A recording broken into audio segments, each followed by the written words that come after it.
دمی خان خاندان کو اس کی موت کی خبر صبح سورج نکلنے سے پہلے پہنچ جانی چاہیے۔ وہ بس آپ کے حکم کے انتظار میں ہے۔ فکر مت کرنا، اب تمہارا گھرانہ ہماری ذمہ داری، تم بس اپنے کام پر توجہ دو بیٹا۔ عباس کہاں ہے؟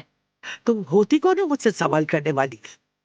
آپ کے نزدیک اتنی معمولی بات تھی کہ جب گھر کو اس کی ضرورت تھی تو وہ غائب ہو گیا۔ قبرستان آیا لیکن جنازے میں نہیں آیا آپ کا بیٹا۔ عصمت صاحبہ وہ کہہ رہی تھی کہ عدنان کی ماں کی قاتل ہے وہ۔ کوئی بات نہیں، اس کے آخری کھانے کی دعوت ہماری طرف سے ہو گئی تو کیا ہوا؟ ہمیشہ صرف برائی ہی کرنا ضروری نہیں ہوتا، کبھی کبھی لوگوں کو کھانا بھی کھلا دینا چاہیے، اچھا کام کرنا چاہیے نیکی کے لیے۔